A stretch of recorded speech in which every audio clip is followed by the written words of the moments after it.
Good evening students, welcome to my YouTube channel.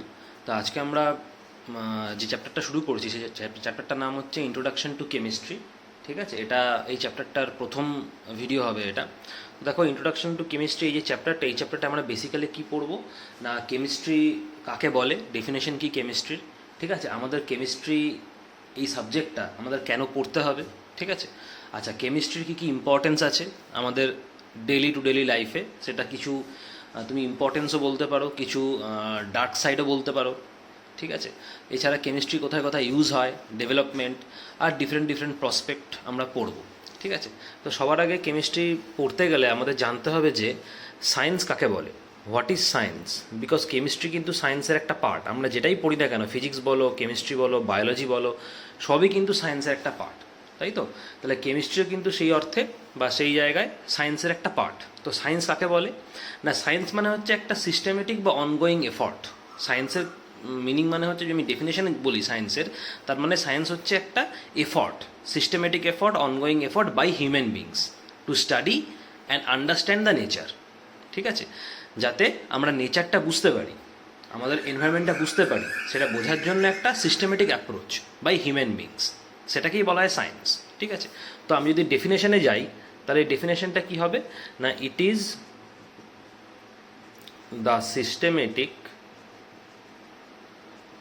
the systematic ongoing effort, it is the systematic ongoing effort by human beings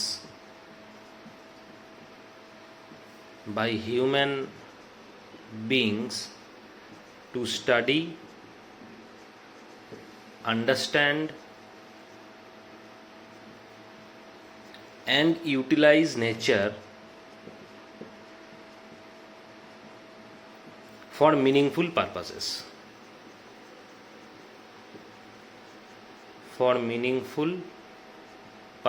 এটাই সায়েন্সের definition.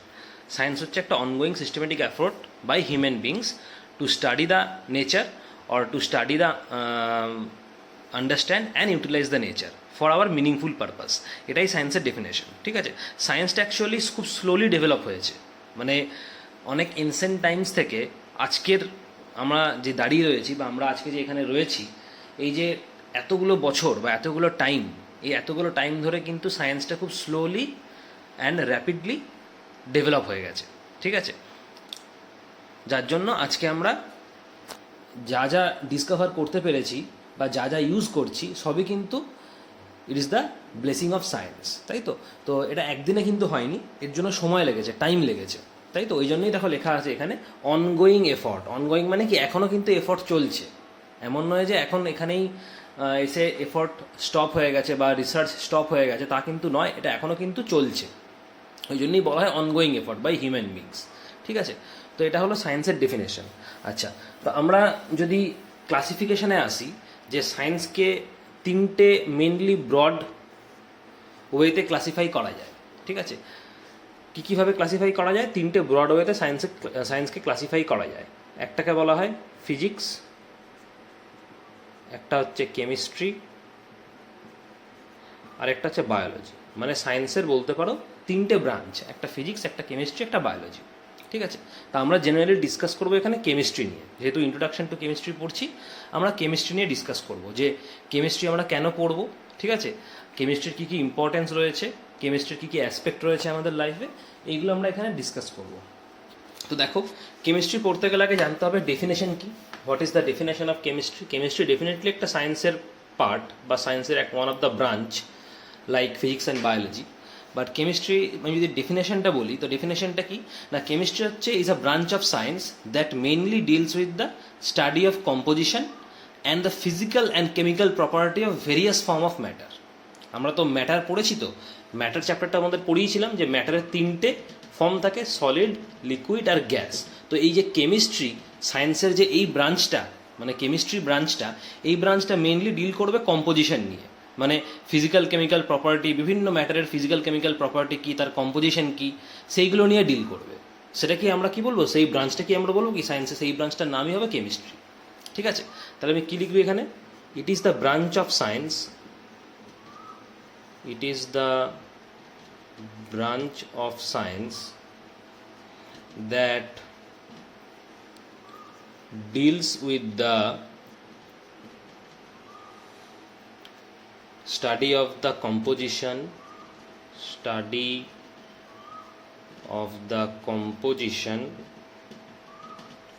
and the physical and chemical properties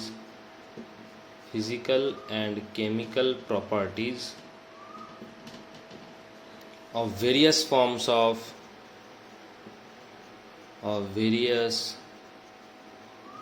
of matter is called chemistry. তাই তো এটা হয়ে গেল কেমিস্ট্রির definition, যে it is the branch of science that deals with the study of the composition and physical and chemical properties of various forms of matter is called chemistry. ঠিক আছে, আচ্ছা, তাহলে আমরা সায়েন্সের ডেফিনেশনটাও পড়লাম, সায়েন্সের ক্লাসিফিকেশন পড়লাম, কেমিস্ট্রির ডেফিনেশনটাও পড়লাম। ঠিক আছে, এবার কি করে কেমিস্ট্রি ডেভেলপ হয়, ডেভেলপমেন্ট অফ কেমিস্ট্রি। দেখো, এটা ডেভেলপমেন্ট অফ কেমিস্ট্রি পড়তে গেলে তোমাদের সবার আগে জানতে হবে একটা টপিক জানতে হবে, যে টপিকটার নাম হচ্ছে অ্যালকেমি। অ্যালকেমি কি? ঠিক আছে, দেখো আগেকার দিনে তো সায়েন্স এত পপুলার ছিল না, বা সায়েন্সের ইউজ মানুষ এত ভালোভাবে জানতো না। ঠিক আছে, তো বিভিন্নভাবে চেষ্টা করা হতো সায়েন্সের ইউজগুলোকে কাজে লাগাবার। ঠিক আছে, কিন্তু তখনও সায়েন্স এত পপুলার হয়নি বা এত ডেভেলপ হয়নি। ঠিক আছে, তা দেখো এখানে কি লেখা আছে অ্যালকেমিতে, it is necessary to mention alchemy an ancient practice which has played an important role in the development and growth of chemistry. মানে এটা এনসেন্ট টাইমে প্র্যাকটিস করা হতো এই প্রসেসটা, এই অ্যালকেমি প্রসেসটা। ঠিক আছে, যেটা কেমিস্ট্রির ডেভেলপমেন্টে বা কেমিস্ট্রির গ্রোথে খুব ক্রুশিয়াল রোল প্লে করেছে। It has contributed to an incredible number of future uses of chemical, metal, ink, paint, cosmetics, medicine, porcelain etcetera. মানে অ্যালকেমি বেসিক্যালি হচ্ছে একটা কেমিক্যাল, অ্যালকেমি বেসিক্যালি হচ্ছে একটা এনসেন্ট প্র্যাকটিস। যেরকম সায়েন্স আমরা এখন অনগোয়িং আমরা এফর্ট দিচ্ছি বা এখনও রিসার্চ চলছে সায়েন্সের ওপরে, সেরকম আগেকার দিনে অ্যালকেমি ছিল একটা এনসেন্ট প্র্যাকটিস, যেখানে আমরা কি বিভিন্ন মানে সাবস্টেন্সের ওপরে রিসার্চ হতো বা সাবস্টেন্সের উপরে কাজ করা হতো। মোস্টলি সেগুলো ছিল কেমিক্যাল সাবস্টেন্স। দেখো এখানে লেখা আছে chemical, metal, ink, paint, cosmetics, medicines, এর ওপরে এফর্ট দেওয়া হতো। সেই প্র্যাকটিসটাকেই বলা হতো অ্যালকেমি, যেটা আগেকার যুগে হতো বা আগে হতো। ঠিক আছে, আচ্ছা, এরপর কি লেখা আছে দেখো, the people practising alchemy were considered to be an early chemist and were known as alchemist. তাহলে যারা অ্যালকেমি প্র্যাকটিস করতো বা এই প্রসেসটা যারা প্র্যাকটিস করতো তাদেরকে বলা হতো অ্যালকেমিস্ট। মানে অ্যালকেমিস্ট আর the people who are practising alchemy. যারা অ্যালকেমি প্র্যাকটিস করতো, এই প্রসেসটা প্র্যাকটিস করতো আগেকার দিনে, তাদেরকে বলা হতো অ্যালকেমিস্টস। ঠিক আছে, আচ্ছা, এরপরে কি আছে দেখো, they used all general technique of chemistry in healing humans. Their contribution proved valuable to the society and in the advancement of civilization. তাহলে অ্যালকেমিস্ট যারা, তারা প্র্যাকটিস করতো অ্যালকেমির ভেরিয়াস প্রসেস, আর তাদের মেন টার্গেট কী ছিল, যাতে কেমিক্যাল ডেভেলপ করা, যাতে আমাদের হিউম্যান বিংসদের কি হয়, ইজি হয়, বা আমাদের হিউম্যান বিংসদের যাতে সুবিধা হয়, সেটাই মেন টার্গেট ছিল। ঠিক আছে, আচ্ছা, the word alchemy has its origin in a Greek word khemeia, which means art of transmuting metals. তাহলে এই যে অ্যালকেমি ওয়ার্ডটা, এই অ্যালকেমি ওয়ার্ডটা একটা গ্রিক ওয়ার্ড থেকে জেনারেট করেছে। সেই গ্রিক ওয়ার্ডটার নাম হচ্ছে খেমেইয়া, KHEMEIA। এটা একটা গ্রিক ওয়ার্ড, এখান থেকে অ্যালকেমি ওয়ার্ডটা জেনারেট করেছে। ওয়ার্ডটার নাম হচ্ছে খেমেইয়া। ঠিক আছে, এর মানে কি, মানে হচ্ছে আর্ট অফ ট্রান্সমিউটিং মেটালস। এগুলো পড়তে হবে, এর মিনিং হচ্ছে আর্ট অফ ট্রান্সমিউটিং মেটালস। ঠিক আছে, আচ্ছা, it was partly based on experimentation and partly based on spiritual discipline. তাহলে এই যে অ্যালকেমি প্রসেসটা, এই অ্যালকেমি প্রসেসটা কিছুটা ছিল এক্সপেরিমেন্টেশনের উপরে, বেসিক মানে কিছুটা ছিল এক্সপেরিমেন্টেশনের উপরে, মানে থটসটা, অ্যালকেমি যে থটটা বা অ্যালকেমি যে অরিজিনটা, সেটা কিছুটা বেস ছিল এক্সপেরিমেন্টেশনের উপরে, কিছুটা ছিল স্পিরিচুয়ালের উপরে। ঠিক আছে, আচ্ছা, এরপরে দেখো কি লেখা আছে, the goal of alchemy was to find a mythical and magical substance called philosopher stone. এটা দেখবে তোমাদের কোশ্চেনে আছে, এক্সারসাইজে পড়তে হবে, ফিলোসফার স্টোন কাকে বলে। ঠিক আছে, ফিলোসফার স্টোন মানে কিন্তু একটা কোনো অরিজিনাল স্টোন নয়। ফিলোসফার স্টোন মানে হচ্ছে একটা মিথিক্যাল অ্যান্ড ম্যাজিক্যাল সাবস্টেন্স, যেটা অ্যালকেমির মেন টার্গেট ছিল যে ফিলোসফার স্টোনটা খোঁজা, যে ফিলোসফার স্টোনটা কি অ্যাকচুয়ালি। এটা কিন্তু অরিজিনালি কোনো স্টোন নয়, ঠিক আছে, এটা একটা মিথিক্যাল অ্যান্ড ম্যাজিক্যাল সাবস্টেন্স, ঠিক আছে, with magical powers which on heating with a base metal iron or copper would turn into gold. দেখো, গোল্ড হচ্ছে সব থেকে ভ্যালুয়েবল মেটাল, তাই তো। তো আগেকার দিনের মানুষদের কি ধারণা ছিল যে এরকম হয়তো কোনো একটা ম্যাজিক্যাল সাবস্টেন্স আছে যেটাকে যদি আমি বেসের সঙ্গে হিট করে দিই তাহলেই হয়তো সেটা সোনা হয়ে যাবে বা গোল্ড হয়ে যাবে, কিন্তু আদৌ কিন্তু সেরকম নয়, তাই না। তাহলে এই যে ফিলোসফার স্টোনটা, এটা কিন্তু পুরোপুরি একটা ইমেজিনারি সাবস্টেন্স, এর কিন্তু অরিজিনাল কোনো এক্সিস্টেন্স নেই, ঠিক আছে। তাহলে অ্যাকচুয়ালি টার্গেটটা কী ছিল অ্যালকেমির? মেন গোল ছিল যে to find the philosopher stone, that is a mythical and magical substance which on heating with a base the metal iron or copper iron would turn into gold. হয়তো যদি এর সঙ্গে আমি কোনো বেসকে হিট করি এই স্টোনের সঙ্গে, তাহলে হয়তো সেই স্টোনটা গোল্ডে কনভার্ট হয়ে যাবে বা সোনায় কনভার্ট হয়ে যাবে, যেহেতু সোনা একটা ভ্যালুয়েবল সাবস্টেন্স। কিন্তু আদৌ কিন্তু এরকম হয় না, ঠিক আছে। তো এটা পুরোপুরি একটা ইমেজিনারি বা মিথিক্যাল স্টোন বা অবজেক্ট। আচ্ছা, তারপর দেখো লেখা আছে the purest form of matter which would bring wealth, health and immortality. তার মানে কি, গোল্ড হচ্ছে সব থেকে পিওরেস্ট ফর্ম অফ ম্যাটার। এবার গোল্ড যদি কারো কাছে থাকে তাহলে কি সে তত বেশি ওয়েলদি হবে। তো এই কনসেপ্টটা কিন্তু আগেকার যুগে মানুষের কাছে ছিল, যার জন্য তারা কিন্তু একটা ফিলোসফার স্টোন খুঁজে বেড়াতো, যেটা পুরোপুরি একটা ইমেজিনারি কনসেপ্ট, এর কোনো মানে প্র্যাকটিক্যাল কোনো এক্সিস্টেন্স কিন্তু নেই, ঠিক আছে। তো এই ফিলোসফার স্টোন থেকে কোশ্চেন তোমাদের দেখবে এক্সারসাইজে দেওয়া আছে যে what is philosopher stone, what are is uses, question দেখবে এক্সারসাইজে আছে। তো এই জায়গাটা পড়ে নিতে হবে, ঠিক আছে। আচ্ছা আচ্ছা, এরপরে দেখো কি দেওয়া আছে, নেক্সট পেজে দেখো কি দিয়েছে। However they could not succeed in finding this magical substance but they were successful to some extent in developing processes to extract metals and make alloys. They were in first to isolate zinc and phosphorus. দেখো, এখানে পরিষ্কার লেখা আছে যে তারা কিন্তু ওই ধরনের কোনো ম্যাজিক্যাল সাবস্টেন্স, মানে ম্যাজিক্যাল সাবস্টেন্স বলতে কিন্তু এখানে ফিলোসফার স্টোনের কথা বলা হয়েছে, তো ওই ধরনের কোনো ম্যাজিক্যাল সাবস্টেন্স কিন্তু তারা খুঁজে পায়নি। কি করে পাবে? ওটা তো পুরোপুরি একটা ইমেজিনারি, তাই না। তাহলে তারা কিন্তু চেষ্টা করেছে যে ওরকম কোনো সাবস্টেন্স খোঁজার, যারা যেই সাবস্টেন্সটার তারা নাম দিয়েছিল philosopher stone. Actually philosopher stone বলে কিছু হয় না, কিন্তু তারা একটা ইমেজিনারি সাবস্টেন্স বা ইমেজিনারি একটা স্টোন খুঁজছিল, যে স্টোনটার তারা নাম দিয়েছিল ফিলোসফার স্টোন। ফিলোসফার স্টোন কেন বলছে? কারণ সেই স্টোনটাকে যদি আমি কোনো বেসের সঙ্গে হিট করি, সেই স্টোনটা বোধহয় হয়তো গোল্ডে কনভার্ট হয়ে যাবে, আর গোল্ড যদি কারো কাছে থাকে তাহলে সে ওয়েলদি, সে রিচ। তো এই কনসেপ্টটা তাদের কাছে ছিল, সেজন্য তারা ফিলোসফার স্টোনটা খুঁজে বেড়াচ্ছিল, কিন্তু আলটিমেট সাকসেসফুল হয়নি, ঠিক আছে। But they were successful to some extent in developing process to extract metals and make alloys. মানে মেটালগুলো কী করে এক্সট্র্যাক্ট করতে হয়, মেটালগুলো কী করে আলাদা করতে হয়, ধরো ডিফারেন্ট টাইপ অফ মেটাল যদি আমি মিক্স আপ করে দিই, সেখান থেকে মেটালগুলো আমি কী করে সেপারেট করবো, সেই প্রসেসটা কিন্তু তারা ডেভেলপ করেছিল, ঠিক আছে। And they make alloys. তো এখানে দেখো লেখা আছে they were the first to isolate zinc and phosphorus. মানে প্রথম যে মেটাল দুটো আইসোলেট করেছিল, সেই মেটাল দুটোর নাম হচ্ছে একটা জিঙ্ক, একটা ফসফরাস। এই দুটো মেটাল তারা ফার্স্ট আইসোলেট করেছিল, ঠিক আছে। আচ্ছা, এরপরে দেখো চেক বক্সে কি লেখা আছে, the iron pillar near Qutub Minar is notable for the, দেখো লেখা আছে the iron pillar near Qutub Minar is notable for the rust resistant composition of metal used in this construction. It is 7 metre high, it is made up of iron mixed with high percentage of phosphorus. তো এটা পড়বে চেকবক্সে যে কুতুব মিনারের length কত, কুতুব মিনারের length বা height হচ্ছে 7 metre. এটা কি দিয়ে তৈরি, কম্পোজিশন কি, কম্পোজিশন হচ্ছে আয়রনের সঙ্গে মিক্স করা আছে হাই পার্সেন্টেজ অফ ফসফরাস, ঠিক আছে। এটা পড়ে নেবে এই জায়গাটা। এরপরে কি দিয়েছে দেখো, alchemy had initially developed in Egypt and China in the 8th century. It appeared in Europe. In India it was mainly practiced for medicines now known as Ayurvedic medicine. তাহলে মেনলি অ্যালকেমিটা ইনিশিয়ালি ডেভেলপ হয়েছিল কোথায়, ইজিপ্টে আর চায়নাতে, ঠিক আছে। 8th সেঞ্চুরিতে এটা China ইজিপ্টের পরে ইউরোপেও দেখা গেছিলো। আর ইন্ডিয়াতে মেনলি প্র্যাকটিস করা হতো অ্যালকেমিটা মেডিসিন প্রিপেয়ার করার জন্য, যেটাকে আজকে আমরা আয়ুর্বেদিক মেডিসিন নামে জানি। কারণ আয়ুর্বেদিক মেডিসিন কিন্তু আজও পপুলার, আজও ফেমাস, তাই তো। তো মেনলি ইন্ডিয়াতে প্র্যাকটিস করা হতো for preparing or for manufacturing medicines, যেটা এখনকার যুগে, আজকের যুগে যেটা ফ্যামিলিয়ার হচ্ছে আয়ুর্বেদিক মেডিসিন নামে, ঠিক আছে। তো এই জায়গাটা পড়ে নেবে। আচ্ছা, এরপরে দেখো কি দিয়েছে, alchemy was both scientific and spiritual. Alchemist never separated the two. মানে অ্যালকেমি কিন্তু সায়েন্টিফিক প্লাস স্পিরিচুয়াল, টোটালটাই অ্যালকেমি কিন্তু সায়েন্সের উপর বেস করে নয়। কারণ অ্যালকেমি কিন্তু প্র্যাকটিস করা হতো এনসেন্ট টাইমসে, এখন কিন্তু করা হয় না, তাই না।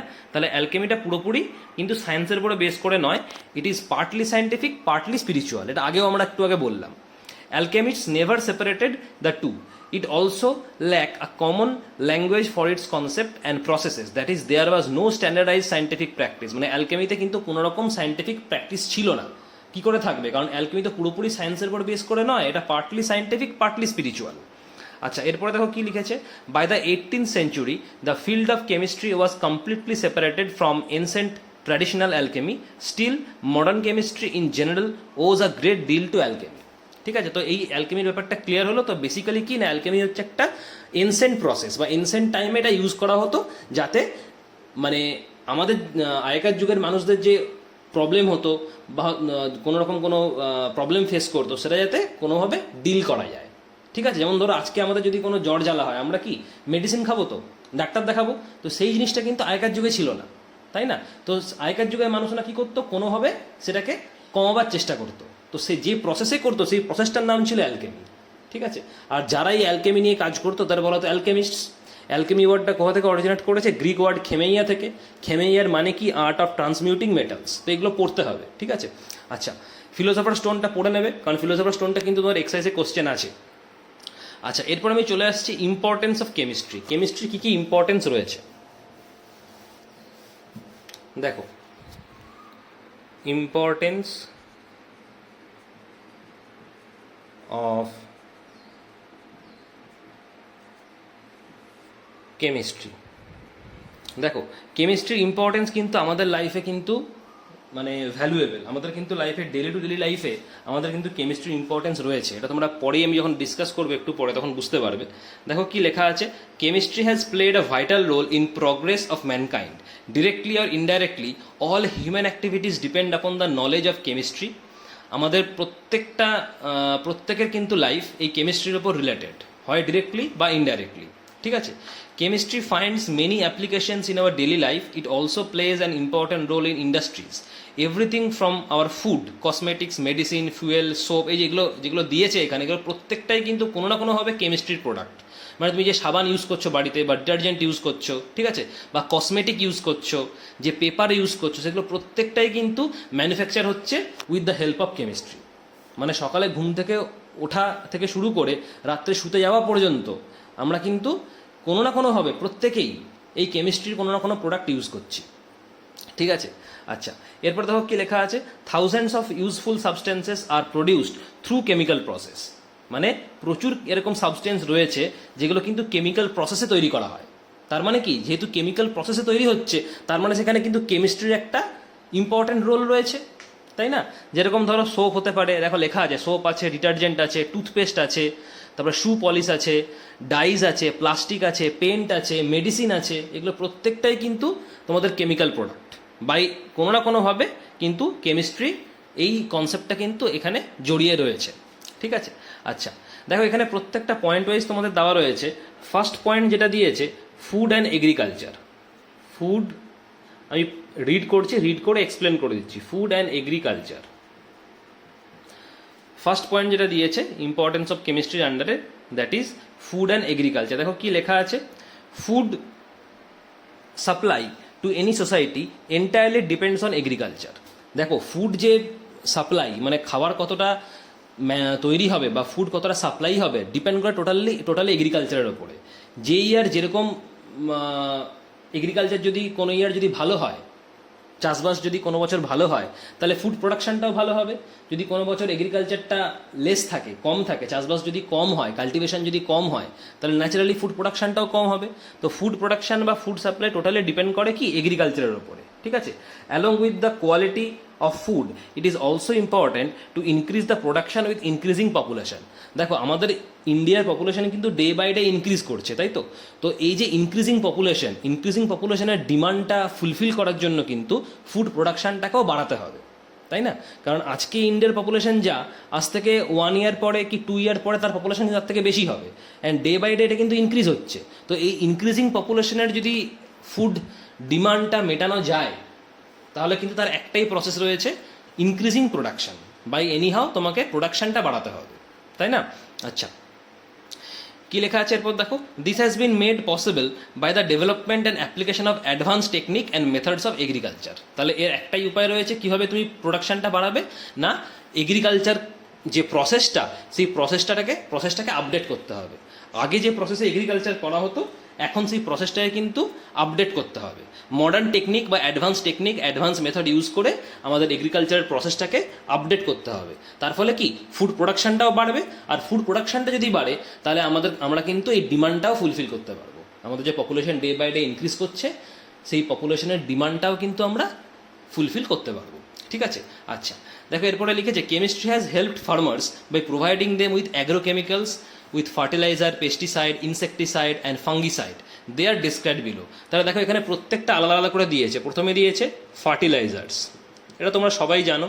ঠিক আছে, ফার্টিলাইজার্স প্রথমে দেখো দিয়েছে, কারণ এই যে পয়েন্টগুলো এরপরে আমি ডিসকাস করব, এগুলো প্রত্যেকটা এগ্রিকালচারের উপরে পয়েন্ট থাকবে, যে কি করে এই সাবস্টেন্সগুলো ইউজ করে আমরা এগ্রিকালচারটাকে বাড়াবো। ঠিক আছে, যাতে পরে ফুড প্রোডাকশনটা বাড়ে, আর ফুড প্রোডাকশনটা বাড়লে আমাদের কিন্তু ডিমান্ডটাও ফুলফিল হবে।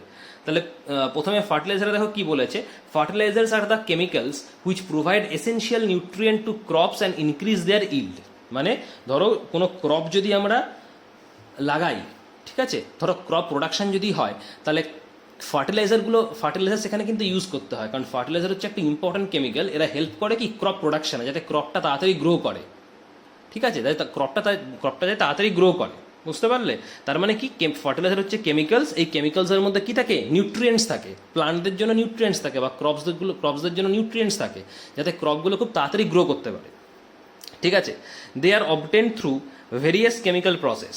The well known fertilisers are urea, দেখো দেওয়া আছে urea, sodium nitrate, potash, ammonium phosphate, calcium nitrate, এগুলো প্রত্যেকটা ফার্টিলাইজারের এক্সাম্পলগুলো পড়বে। সব থেকে ইম্পর্টেন্ট এক্সাম্পল এখানে যেটা ফার্টিলাইজারের, সেটা হচ্ছে খুব common example, that is urea. ঠিক আছে, এটা ইউরিয়া কিন্তু খুব পপুলার ফার্টিলাইজারের মধ্যে। এছাড়া দেখবে আরও আছে, সোডিয়াম নাইট্রেট আছে, সোডিয়াম নাইট্রেট, তারপরে দেখবে পটাশ আছে। ঠিক আছে, এরপরে দেখবে অ্যামোনিয়াম ফসফেট আছে, ক্যালসিয়াম নাইট্রেট আছে, এগুলো প্রত্যেকটা কিন্তু ফার্টিলাইজার। এদের মেন কাজ কি, যাতে ক্রপ প্রোডাকশনটাকে ইনক্রিজ হয়, ক্রপটা ইজিলি যাতে গ্রো করতে পারে, আরও তাড়াতাড়ি যাতে ফাস্ট গ্রো করে। ঠিক আছে, কারণ এই ফার্টিলাইজারগুলোর মধ্যে কী থাকে, নিউট্রিয়েন্টস থাকে, সেই নিউট্রিয়েন্টসটাই হেল্প করে গ্রো করার জন্য। এরপরে 2 নম্বরে চলে আসছি পেস্টিসাইডস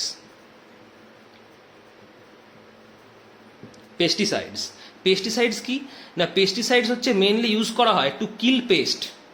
দেখো লেখা আছে এখানে, pesticides are the chemicals used to kill pest which effect the yield of crops and fruits. মানে পেস্ট হচ্ছে জেনারেলি ইনসেক্টের মতো কিছু সাবস্টেন্স। ঠিক আছে, পেস্ট হচ্ছে কি, এই পেস্টগুলো হচ্ছে ইনসেক্টসের মতো কিছু লিভিং অর্গানিজম, যেগুলো কিন্তু ক্রপের গ্রোথটাকে কি হ্যাম্পার করে, বা ক্রপ প্রোডাকশনটাকে ডিক্রিজ করে দেয়, কমিয়ে দেয়। তো এই পেস্টগুলোকে কিল করার জন্য বা মেরে দেওয়ার জন্য পেস্টিসাইড ইউজ করা হয়। এদের মেন কাজ কি, পেস্ট যদি কোনো গ্রো করে সেগুলোকে মেরে দেয় বা কিল করে। ঠিক আছে, যাতে ক্রপ প্রোডাকশনটা কোনো হ্যাম্পার না হয়। ঠিক আছে, এটাই হচ্ছে মেন কাজ। এই পেস্টিসাইডের এক্সাম্পল কি না, মেন পেস্টিসাইডস আর, দেখো এখানে লেখা আছে ম্যালাথিয়ন, প্যারাথিয়ন অ্যান্ড অ্যালড্রিন। 3টে এক্সাম্পল এখানে দেখবে দেওয়া আছে, পেস্টিসাইডের পড়তে হবে। ফার্স্ট এক্সাম্পল দেখো কি দেওয়া আছে, ম্যালাথিয়ন। ঠিক আছে, স্পেলিংটা ভালো করে পড়বে, MALATHION, ম্যালাথিয়ন। ঠিক আছে, এরপরে আছে দেখো নেক্সট এক্সাম্পল দিয়েছে PARATHION, প্যারাথিয়ন, আর লাস্টে আছে অ্যালড্রিন। এই 3টে হচ্ছে পেস্টিসাইডের এক্সাম্পল। নেক্সট 3 নম্বরে চলে আসছে ইনসেকটিসাইডস। 3 নম্বরে চলে আসছে ইনসেকটিসাইডস। নামটা শুনেই বুঝতে পারছো, ইনসেক্ট। প্রথমে দেখা হচ্ছে ইনসেক্ট মানে হচ্ছে কি, পোকামাকড়, তাই তো? তো মেনলি যখন ক্রপস গ্রো করে বা ক্রপস যখন আমরা লাগাই, সেই ক্রপস গ্রো করার সময় দেখবে সেই ক্রপে কিন্তু পেস্টের মতো ইনসেক্টও হয়, পোকামাকড়ও হয়। তো সেই ইনসেক্টগুলো কী করবে, ক্ষতি করবে। They are harmful for the crops. So ইনসেক্টগুলোকে কিল করার জন্য কিন্তু ইউজ করা হয় ইনসেকটিসাইড, যাতে ক্রপ প্রোডাকশনে কোনো রকম হ্যাম্পার না হয়। ঠিক আছে, তো মেনলি দুটো ইনসেকটিসাইড খুব ফেমাস, একটাকে বলা হয় DDT, একটাকে বলে BHC। ফুল ফর্মগুলো আমি পরে বলছি, এরপরে দেখবে ফুল ফর্মগুলো দেওয়া আছে, DDTর ফুল ফর্ম কি, BHCর ফুল ফর্ম কি, এই ফুল ফর্ম দুটো আসে, এটা আমি পরে বলছি ফুল ফর্ম কি। আপাতত জেনে রাখো ইনসেকটিসাইড দুটো ইউজ করা, একটা DDT, একটা BHC। ইনসেকটিসাইডের পরে চলে আসছি 4 নম্বরে, ফাঙ্গিসাইডস। নামটা শুনিয়ে বুঝতে পারছো, ফাঙ্গি তার মানে কি, ফাঙ্গিগুলো কিল করে। মানে ক্রপে যদি কোনো ফাঙ্গি গ্রো করে, তাহলে ক্রপ প্রোডাকশনটা কি হ্যাম্পার করবে। তো সেই ফাঙ্গিসগুলোকে কিল করার জন্য বা রিমুভ করার জন্য ইউজ করা হয় কিন্তু ফাঙ্গিসাইডস। ঠিক আছে, এদেরও কিন্তু সেম কাজ, মেন কাজটা কি ফাঙ্গিগুলোকে কিল করা। যেরকম ইনসেকটিসাইড পড়লাম, পেস্টিসাইড পড়লাম, সেরকম ফাঙ্গিসাইডস। এক্সাম্পল কি দেখবে, এক্সাম্পল এখানে দেওয়া আছে, Bordeaux mixture and sulphur act as fungicides, they protect crops from harmful fungi. Harmful fungi থেকে প্রোটেক্ট করে ক্রপকে। তো এক্সাম্পল এখানে একটাই দেখবে দেওয়া আছে, কি দেওয়া আছে, Bordeaux mixture and sulphur, Bordeaux mixture and sulphur. ঠিক আছে, এই দুটো হচ্ছে ফাঙ্গিসাইডস।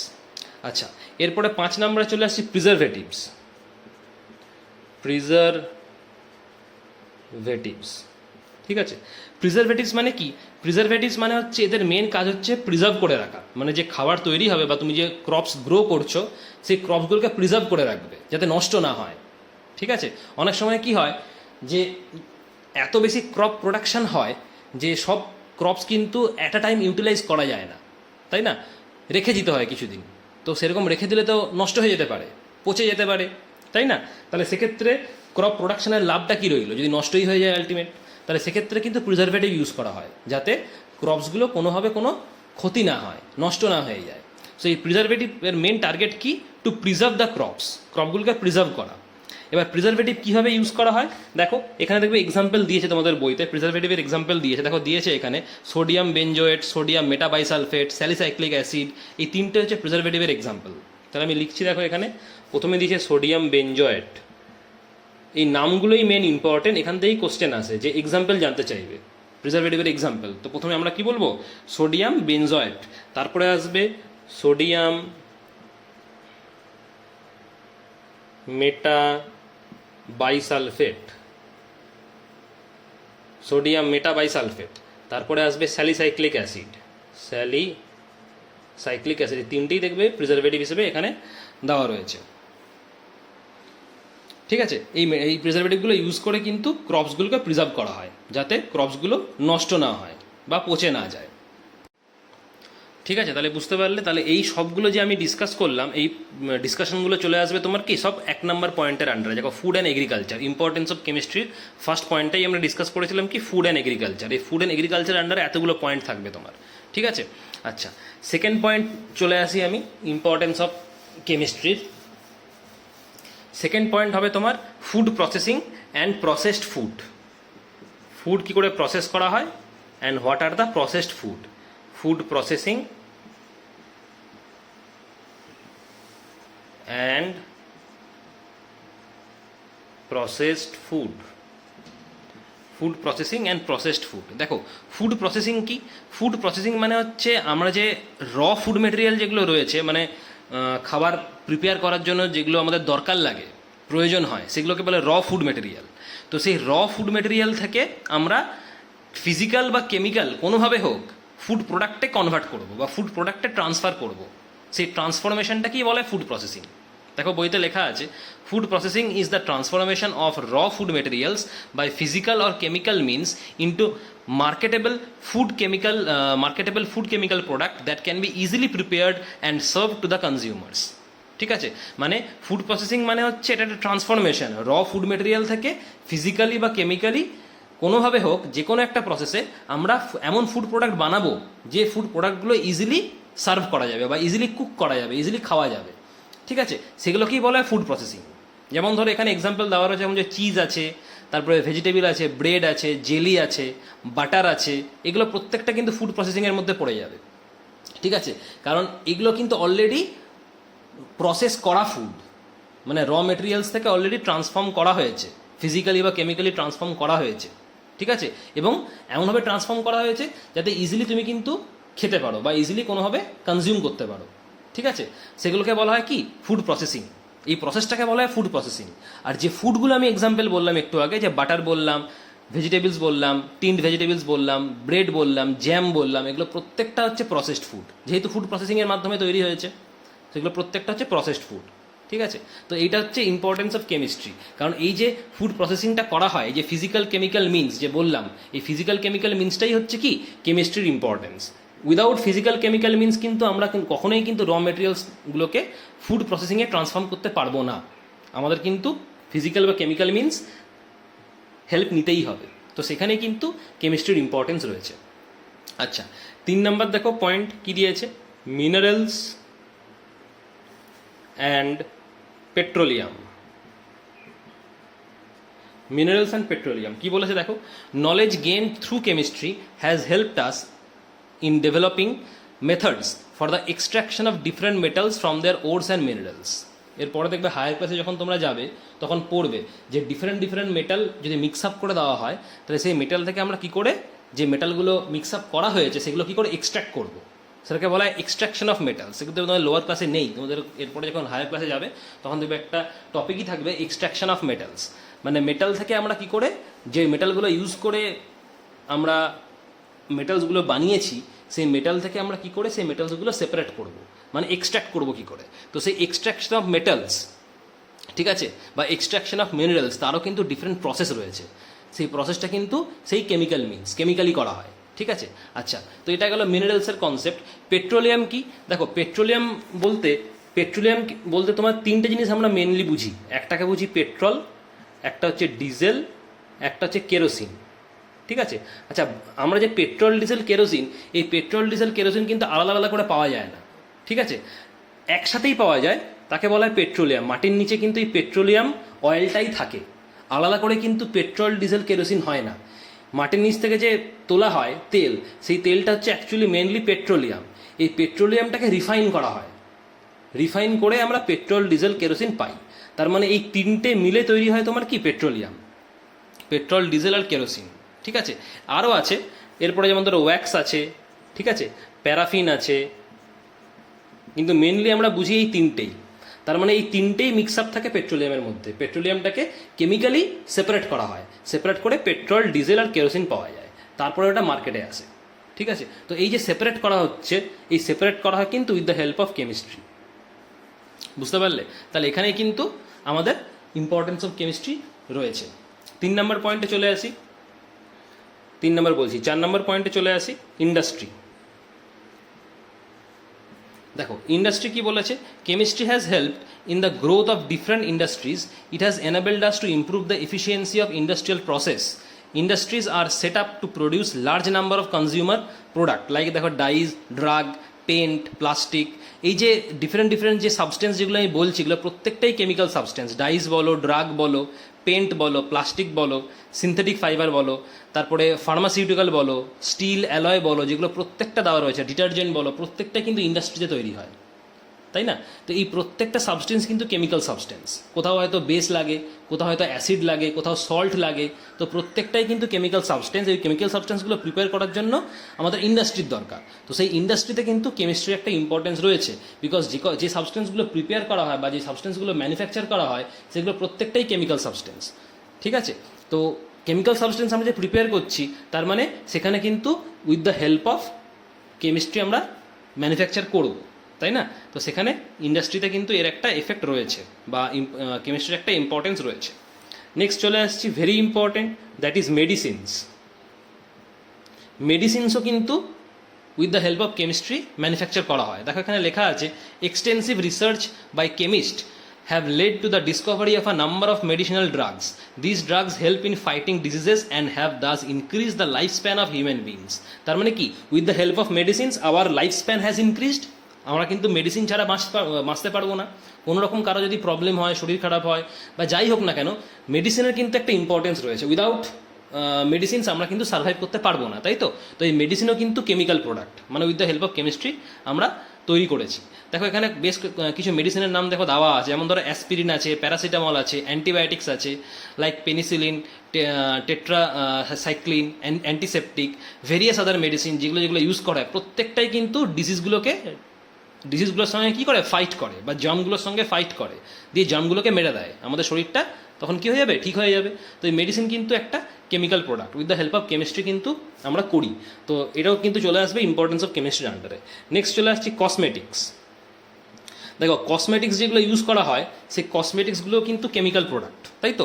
দেখো এখানে লেখা আছে, cosmetics are product use to cleanse, protect and change the appearance of external part of human bodies. External part মানে কি, জেনারেলি কসমেটিক কী হয়, এক্সটার্নাল পার্টে ইউজ করা হয়, যাতে মেনলি আমাদের এক্সটার্নাল পার্টে ইউজ করা হয় আমাদের হিউম্যান বিংসে, তাই তো, যাতে অ্যাপিয়ারেন্সটা কিছুটা হলেও আগের থেকে বেটার হয়। যেমন ধরো কেমিক্যাল, আমরা যদি কসমেটিক্সের আন্ডারে বলি, কসমেটিক্সের আন্ডারে অনেক প্রোডাক্ট চলে আসবে। যেমন ধরো এর আন্ডারে যেমন ধরো লিপস্টিক রয়েছে, ঠিক আছে, তারপরে ধরো পাউডার রয়েছে, তারপর ধরো পারফিউম রয়েছে, ঠিক আছে, তারপর ধরো ভেরিয়াস লোশন রয়েছে, তারপরে ধরো বেবি প্রোডাক্ট আছে, ঠিক আছে, সোপ আছে, তারপরে আইলাইনার আছে, ঠিক আছে, এগুলো প্রত্যেকটাই কিন্তু কসমেটিক্সের আন্ডারে চলে আসবে। তো এগুলো আমরা কেন ইউজ করি? আমাদের যে ইউজ করতেই হবে এরকম তো মানে নেই। আমরা ইউজ করি যাতে ফিজিক্যাল অ্যাপিয়ারেন্সটা চেঞ্জ করার জন্য, যাতে আমাদের দেখতে আরও ভালো লাগে, তাই তো, সেজন্যই তো ইউজ করা হয়। তো এগুলো প্রত্যেকটা কিন্তু চলে আসবে কি কেমিস্ট্রির আন্ডারে, কারণ প্রত্যেকটাই কেমিক্যাল প্রোডাক্ট, কোনো না কোনোভাবে কেমিক্যালি এটা কম্বাইন করে তৈরি করা হয়েছে, ঠিক আছে। আচ্ছা, এরপরে চলে আসছি ক্লথিংস, নাম্বার 7।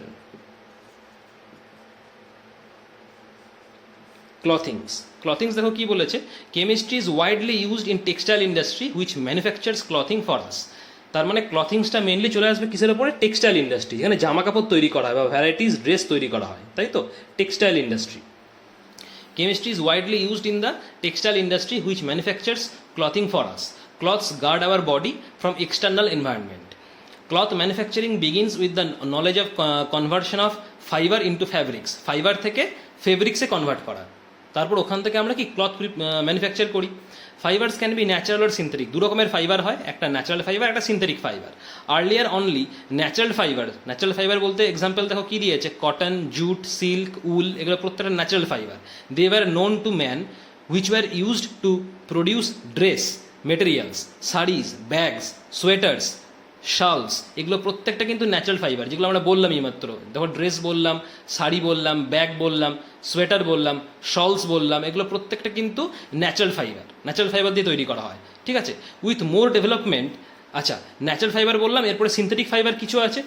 ন্যাচারাল ফাইবার থেকে জেনারেলি আরও অ্যাডভান্স হচ্ছে সিনথেটিক ফাইবার। তো এগুলো যেগুলো বললাম প্রত্যেকটা natural fibre product. Synthetic fibre product কি? দেখো সিনথেটিক ফাইবার প্রোডাক্ট কি না, সিনথেটিক ফাইবার প্রোডাক্ট মানে হচ্ছে এখন নাইলন আছে, এর পরের পাশে দেখবে লেখা আছে নাইলন আছে, পলিয়েস্টার আছে, তারপরে স্প্যান্ডেক্স আছে, এগুলো প্রত্যেকটা সিনথেটিক ফাইবার। তো জেনারেলি ফাইবার হচ্ছে দুরকম, একটা ন্যাচারাল, একটা সিনথেটিক, ঠিক আছে। তো এই যে ফাইবারের যে ভ্যারাইটিস প্রোডাক্টগুলো আমি বললাম, কিছু ন্যাচারাল ফাইবারের প্রোডাক্ট, কিছু সিনথেটিক ফাইবারের প্রোডাক্ট, এই যে কনভার্সন, যেভাবে ক্লথটা তৈরি করা হয় ফাইবার থেকে, সেই প্রসেসটাই কিন্তু কেমিক্যাল প্রসেসে তৈরি করা হয়। তার মানে কিন্তু ইম্পর্টেন্স অফ কেমিস্ট্রি এখানে ইনভলভ, ঠিক আছে। আচ্ছা, এরপরে দেখো লেখা আছে this fibres are strong, wrinkle resistant and dry quickly, খুব তাড়াতাড়ি শুকিয়ে যায়, অ্যান্ড দে আর স্ট্রং, সহজেই কিন্তু ছিঁড়বে না। They are use to make towels, bedsheet, bag, curtains, carpets, blanket, dress material, এগুলো কিন্তু ইউজ করা হয়, এগুলো দিয়ে আমরা প্রিপেয়ার করতে পারি। তো এই প্রত্যেকটা ক্লথিংস পয়েন্টের আন্ডারে চলে আসবে, যেটা কিন্তু আমাদের ইম্পর্টেন্ট সাইড অফ কেমিস্ট্রি আমরা বলতে পারবো, ঠিক আছে। আচ্ছা, নেক্সট চলে আসছে বিল্ডিং মেটেরিয়ালস, নাম্বার 8 পয়েন্টে বিল্ডিং মেটেরিয়ালস। দেখো বিল্ডিং মেটেরিয়ালস বলতে আমরা জেনারেলি যে র মেটেরিয়ালগুলো ইউজ করি, কী র মেটেরিয়াল ইউজ করি আমরা বিল্ডিংয়ের জন্য, যেমন সিমেন্ট হতে পারে, মর্টার হতে পারে, স্টিল হতে পারে, গ্লাস হতে পারে, এগুলো প্রত্যেকটা আমরা ইউজ করি, তাই তো, for the construction of building বা construction of bridge, construction of road, এই পারপাসে আমরা এই মেটেরিয়ালগুলো ইউজ করি। তো প্রত্যেকটাই কিন্তু ম্যানুফ্যাকচার করা হয় কেমিক্যাল প্রসেসে। তুমি সিমেন্ট বলো, বালি বলো, স্টিল বলো, গ্লাস বলো, এগুলো প্রত্যেকটাই কিন্তু কেমিক্যাল প্রসেসে ম্যানুফ্যাকচার করা হয়, তাই তো, যাতে ইনফ্রাস্ট্রাকচারটা স্ট্রং হয়। যে বিল্ডিংটা ধরো, যে কোনো একটা বিল্ডিং ধরো যদি বানানো হয়, বা রোড বানানো হয়, বা ব্রিজ বানানো হয়, তাহলে এগুলো হেল্প নিয়েই তো বানানো হবে।